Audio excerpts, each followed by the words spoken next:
ओम शांति। आज हम सुनते हैं 10-21 के मधुरमा वाक्य। आज सतगुरुवार प्यारे वरदानी बाबा का वरदानी हाथ हमारे सिर पे है। बाबा कहते मीठे बच्चे, त्रिनेत्री भाव, त्रिकालदर्शी भाव, बंधन मुक्त भाव, बाप की दुआओं के पात्र भाव। सुबह सुबह वरदाता बाप हमें वरदानों से झोली भरते हैं। हम सदा याद रखें कि हम कितने ऊंचे बाप के बच्चे हैं। बाबा कहते मीठे बच्चे, अमर बाबा आया है तुम्हें ज्ञान का तीसरा नेत्र देने। अभी तुम तीनों कालों तीनों लोकों को जानते हो। प्रश्न है, रूहानी बाप रूहों को वर्षा किस आधार पर देते हैं? वो है पढ़ाई के आधार पर।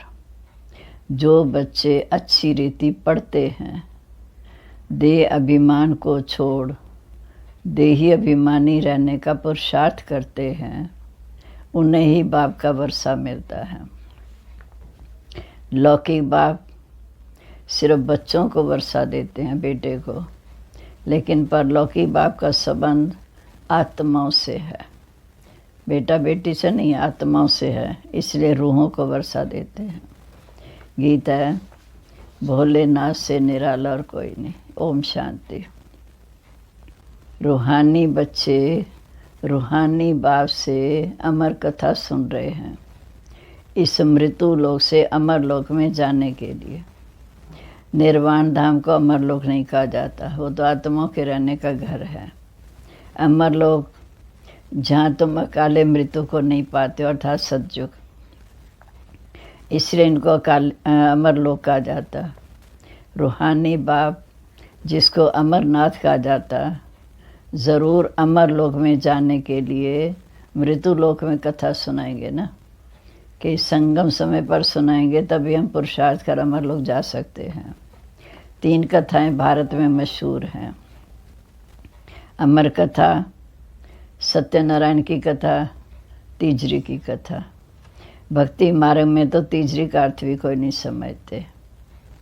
ज्ञान तीजरी अर्थात ज्ञान का तीसरा नेत्र। आत्मिक स्वरूप में टिक के जो बाबा ने हमें ज्ञान दिया, सिवाय ज्ञान सागर अमर बाबा के ये ज्ञान कोई दे नहीं सकता।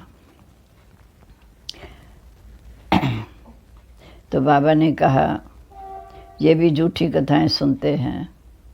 मीठे मीठे रूहानी बच्चे अब जान गए हैं कि हमको अब ज्ञान का तीसरा नेत्र मिल रहा है, जिस तीसरे नेत्र से तीनों कालों तीनों लोकों को तुम जान गए हो। 3 लोक अर्थात मूल वतन, सूक्ष्म वतन, स्थूल वतन। 3 काल अर्थात आदि मध्य अंत को। मूल वतन, सूक्ष्म वतन, स्थूल वतन के आदि मध्य अंत को जान चुके हो, इसलिए बच्चे को अपने त्रिकालदर्शी समझते हैं। तो मीठे मीठे बच्चों बगैर सृष्टि में कोई त्रिकालदर्शी नहीं हो सकता। तीनों कालों अर्थात सृष्टि के आदि मध्य अंत को जानना।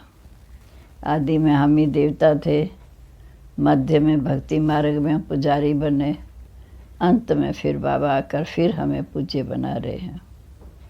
मूल वतन, सूक्ष्म वतन, स्थूल वतन को तो जानते हैं, परंतु तीनों कालों के आदि मध्य अंत को कोई नहीं जानता। अब मीठे मीठे रूहानी बच्चे रूहानी बाप से सुन रहे हैं कि हम उनके बच्चे बने हैं। एक ही बार सारे कलम में एक ही बार रूहानी बच्चों को रूहानी बाप मिला है, सिर्फ संगम पर मिला है। रूहों को पढ़ाते हैं और सब देहाभिमान होने कारण कहते हैं मैं ये पढ़ता हूँ, मैं ये करता हूँ, देहाभिमान आ जाता। अभी संगम पर रूहानी बाप आकर रूहानी बच्चों को कहते हैं, मीठे बच्चे तुम अच्छी रीति पढ़ो। बाप से हर एक बच्चा वर्षा लेने का हकदार है, क्योंकि सब रूहानी बच्चे हो। लौकिक संबंध में तो सिर्फ बच्चों को वर्षा मिलता है, इस परलौकिक संबंध में सभी बच्चों अर्थात रूहों को वर्षा मिलता है। अमरनाथ की कथा सुनाते हैं। फिर बाबा ने कहा सच तो ज़रूर सच्चा बाप ही सुना सकता है ना। अब तुम बच्चे जानते हो कि बाप एक ही बार सारे कलम में एक ही बार आकर सत्य कथा सुनाए सच खंड का मालिक बनाते हैं, सज्जों का मालिक बनाते हैं, जब सच्चाई सफाई है। तुम जानते हो झूठ खंड को आग लगनी है। ये जो कुछ इन आँखों से देखने में आता है ये कुछ नहीं रहेगा, समय बाकी थोड़ा है। ये शिव बाबा का विनाशी रुद्र ज्ञान जग है। जैसे लौकिक संबंध में भी जग रचते हैं, कोई रुद्र जग रचते, कोई गीता जग रचते, कोई रामायण जग रचते। ये है शिव बाबा का रुद्र ज्ञान जग, ये अंतिम जग है। फिर बाबा ने कहा तुम जानते हो हम अमरपुरी में जा रहे हैं अर्थात सज्जू में जा रहे हैं, बाकी थोड़े दिनों का रास्ता है। कोई भी मनुष्यों को ये पता नहीं। वह तो कहते हैं कि मृत्यु लोक से अमर लोक जाने के लिए भी 40,000 वर्ष पड़े हैं। वो तो कहते हैं कल युग अभी 40,000 वर्ष का है। अमर लोक सज्जू को कहा जाता। तुम बच्चों का भी बाबा सन्मुख बैठ अमर कथा, तीजरी की कथा, सत्यनारायण की कथा सुनाते हैं। अमर कथा हम सुन रहे हैं, तीजरी कथा था तीसरे नेत्र से सुन रहे हैं, सत्यनारायण हम कैसे बन सकते हैं वो कथा सुन रहे हैं। भक्ति मार्ग में क्या क्या तो देखा, भक्ति मार्ग का कितना विस्तार है। जैसे झाड़ का बड़ा विस्तार होता वैसे भक्ति का भी बड़ा कर्मकांड का झाड़ है। यज्ञ व्रत नेम आदि कितना करते हैं। इस जन्म के भक्त तो बहुत बैठे हैं, मनुष्यों की वृद्धि होती रहती। तुम जब भक्ति मार्ग में आए हो, क्योंकि पहले तो हम ही उतरे हैं सतयुग से त्रेता फिर द्वापर, तुम भक्ति मार्ग में जब आए हो तब फिर दूसरे धर्म भी स्थापन हुए। क्योंकि सतयुग त्रेता में तो एक ही धर्म था, आदि सनातन देवी देवता धर्म। हर एक को अपने धर्म से कनेक्शन है, हर एक की रस्म रिवाज अलग अलग है। यही भारत अमरपुरी था। भारत अब मृत्यु लोक है। तुम आदि सनातन देवी देवता धर्म वाले थे, परंतु अब पतित होने के कारण तुम अपने को देवता कहला नहीं सकते। ये तुमको भूल गया कि हम ही सो देवता थे। कल पहले हम ही देवता थे। जैसे कहते हैं क्राइस्ट ने हमारा धर्म स्थापन किया तो हमारे क्रिश्चियन आते गए, ऐसे नहीं कि यूरोपियन धर्म के हैं। ऐसे तुम भी हिंदुस्तान में रहने के कारण भारत में रहते देवी देवता धर्म के हो, परंतु इस समय अपने को देवता कहला नहीं सकते। समझते हो हम तो पापी नीच हैं। भक्ति मार्ग में मनुष्य दुखी होते हैं तो बाप को पुकारते हैं ना। ये सिर्फ तुम ब्राह्मण बच्चे ही जानते हो, क्योंकि शिव बाबा की पहचान सिर्फ तुम बच्चों को है। जिस बाप को पुकारते आए हैं वो हमको बेहद का वर्षा देने के लिए अमर कथा सुना रहे हैं। हम अमरपुरी के मालिक बनने वाले हैं। अमरपुरी को स्वर्ग कहा जाता है। तुम कहेंगे हम स्वर्गवासी बनने के लिए पुरुषार्थ कर रहे हैं। कलयुग में मनुष्य मरते हैं तो कहते हैं स्वर्गवासी हुआ। अब उसने कोई स्वर्ग में जाने के लिए पुरुषार्थ थोड़ी किया, शरीर छोड़ा कहते हैं स्वर्ग गया। स्वर्ग के लिए तो दैविक गुण चाहिए, जीवन चरित्र ऊंचा चाहिए। तुम तो पुरुषार्थ कर रहे हो अमरपुरी वैकुंठ में जाने के लिए। पुरुषार्थ कराने वाला कौन है? अमर बाबा, जिसको अमरनाथ भी कहा जाता। इस जग को पाठशाला भी कहा जाता। दूसरे कोई भी पाठशाला को जग नहीं कहा जाता। ये अलग रचे जाते हैं जिसमें ब्राह्मण लोग बैठ मंत्र पढ़ते हैं। बाप कहते ये तुम्हारा कॉलेज भी है, जग भी है, दोनों इकट्ठे हैं। तुम जानते इस ज्ञान जग से ही विनाश ज्वाला प्रज्वलित हुई। जब ये बाबा ने आकर अविनाशी रुद्र ज्ञान जग रचा अर्थात ज्ञान देना शुरू किया, तब इधर विनाश की भी तैयारी शुरू हुई। इसमें सारी दुनिया स्वाह होनी है, फिर नई दुनिया बननी है। इनका नाम है माँ भारी माँ भार लड़ाई। इस जैसी लड़ाई और कोई की होती नहीं। कहते हैं युद्ध में मुसलों से लड़ाई हुई, तुम्हारे साथ लड़ाई तो है नहीं। इसको महाभारत लड़ाई कहते हैं। भारत में एक ही धर्म था, यहाँ तो लड़ाई की बात ही नहीं। हमारी किसी से लड़ाई तो है नहीं। तुम्हारे लिए नई दुनिया चाहिए। जब हम निर्विकारी सतोगुणी बनते, बाबा कहते हैं तुम्हारे लिए नई दुनिया चाहिए, तो ज़रूर पुरानी दुनिया का विनाश होगा। तुम बच्चे बुद्धि में विराट रूप का भी सारा ज्ञान रखते हो, ये भी समझते हो कि जो कल पहले आए थे वह देवता बनने के लिए आएंगे ज़रूर। जो कल पहले देवता बने थे वह अब ज़रूर बनेंगे। बुद्धि का काम है। हम जितने ब्राह्मण बने हैं फिर देवता बनेंगे। प्रजापिता ब्रह्मा भी गाया हुआ है। परमपिता परमात्मा ब्रह्मा द्वारा मनुष्य सृष्टि रचते हैं, इसलिए ब्रह्मा को कहते हैं प्रजापिता। परंतु कैसे और कब रचते हैं ये कोई नहीं जानते। क्या शुरू में मनुष्य नहीं है जिनको रचते हैं? बुलाते हैं पतित पावन हैं पहले, तभी बुलाते हैं। तो जब मनुष्य पतित होते हैं तब बाप आते हैं पुरानी दुनिया को नहीं बनाने। दुनिया को बदलना है, बाकी तुमको बाप नई दुनिया के लायक बनाते हैं। अभी सब तमो प्रधान पुरानी दुनिया में हो, फिर सतो प्रधान बनना है। तो बाबा ने समझाया हर एक मनुष्य मात्र को हर चीज़ को सतो रजो तमो में आना ही है। दुनिया नई से पुरानी ज़रूर होनी है। कपड़ा भी नया पहनते तो पुराना होता है। तुमको ज्ञान मिला, सच्ची सत्यनारायण की कथा तुम अभी सुन रहे हो। गीता है सर्वशास्त्र में शिरोमणि, बाकी है उनके बाल बच्चे। जैसे ब्रह्मा की वंशावली वैसे गीता है मुख्य।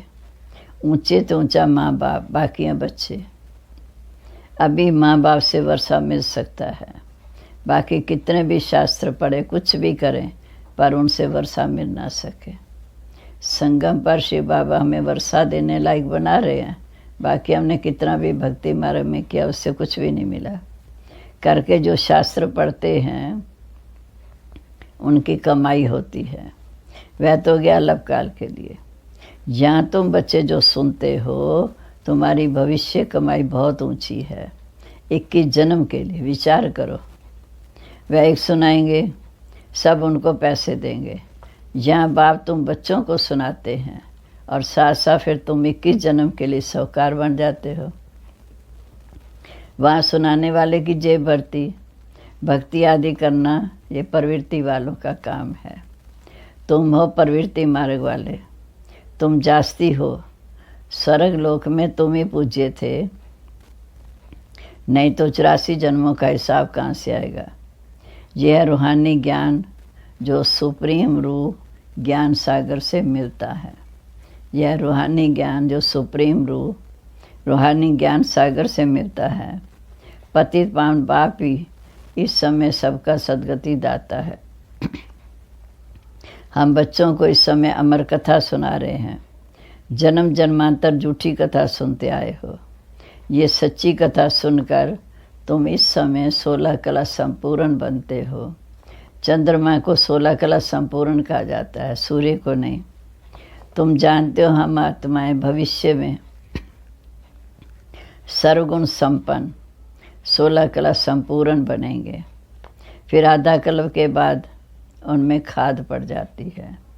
अब तुम समझते हो फिर से सर्वगुण संपन्न 16 कला संपूर्ण बन रहे, 100 देवता बन रहे हैं। हम आत्माएं पहले पहले घर जाएंगे, फिर हम इस शरीर धारण कर फिर देवता बनेंगे। फिर चंद्रवंशी घराने में आएंगे। 84 जन्मों का हिसाब किताब चाहिए ना। किस युग में किस वर्ष में कितने जन्म हुए। सतयुग में 8, त्रेता में 12, द्वापर में 21, कलयुग में 42। ये 84वां जन्म। तुम भारतवासी 84 जन्म लेते हो। अपने को एक तो सदा ब्राह्मण समझना है। तुम बच्चों को कहेंगे, मम्मा बाबा कहते हो ना तो वर्षा शिव बाबा से मिलता है ब्रह्मा द्वारा। ब्रह्मा भी उनका हो गया, ब्रह्मा से तो वर्षा मिल ना सके। ब्रह्मा भी शिव बाबा का बच्चा है, तो वर्षा शिव बाबा से मिलता है। ये भी भाई हो गया, ये शरीरधारी है। तुम सब बच्चे हो, वर्षा शिव बाबा से मिलता है, इस ब्रह्मा से नहीं। जिससे वर्षा नहीं पाना उसको याद भी नहीं करना, याद करना है शिव बाबा को। उनको ही कहते हैं तुम माता पिता बालक तेरे। तुम इनके पास आते हो तो बुद्धि में रहता है कि हम शिव बाबा के पास जाते हैं। याद शिव बाबा को करना है। आत्मा बिंदी है, उसमें 84 जन्मों का पार नोंदा हुआ है। याद शिव बाबा को करना है। आत्मा भ्रिकुटी के बीच में रहती है, उड़ती भी सेकंड में है। मैं आत्मा एक शरीर छोड़ दूसरा लेती हूँ, भ्रिकुटी के बीच में जाए विराजमान होती हूँ।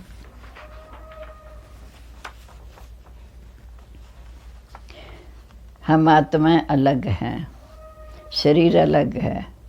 सतयुग में तो कोई ऐसी चीज़ देखने की आश नहीं रहती है, सब कुछ प्राप्त है। आत्मा को देख सकते हैं तो दिव्य दृष्टि से देख सकते हैं, कोई आँखों से देखने की बात नहीं। भक्ति मार्ग में साक्षात्कार करते आत्मा कैसे शरीर छोड़ दूसरे में जाती है, ये सब बातें तुम बच्चों को समझाई जाती हैं।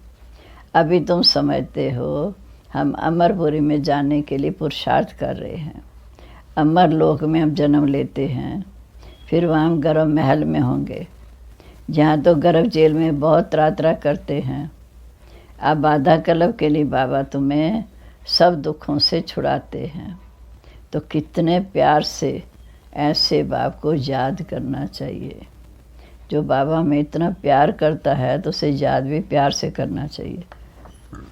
अच्छा, मीठे मीठे सिकलदे बच्चों प्रीत, माता पिता बाप दादा का याद प्यार, गुड मॉर्निंग। रूहानी बाप की रूहानी बच्चों को नमस्ते। रूहानी बच्चों की रूहानी बाप दादा को नमस्ते। नमस्ते बाबा, गुड मॉर्निंग। शुक्रिया बाबा, शुक्रिया। कितना ऊंचा ज्ञान दे के हमें ऊंच बनाते हैं। अभय धारणा के लिए मुख्य सार, स्वयं को रूह समझ रूहानी बाप से पढ़कर पूरा वर्षा लेना है। स्वयं को रूह समझ रूहानी बाप से पढ़कर पूरा वर्षा लेना है। सचखंड का मालिक बनने के लिए सच्ची कथा सुननी और सुनानी है। दूसरा, जिस बाप से बेहद का वर्षा मिलता है उसे याद करना है, किसी देहधारी को नहीं। इस पुरानी दुनिया को आग लगनी है, इसलिए से देखते हुए भी नहीं देखना है। अब आज का वरदान, मन मना भाव की विधि द्वारा मन रस की स्थिति का अनुभव करने और कराने वाले सर्व बंधन मुक्त भाव। मन मना भाव की विधि द्वारा मन रस की स्थिति का अनुभव करने कराने वाले सर्व बंधन मुक्त भाव।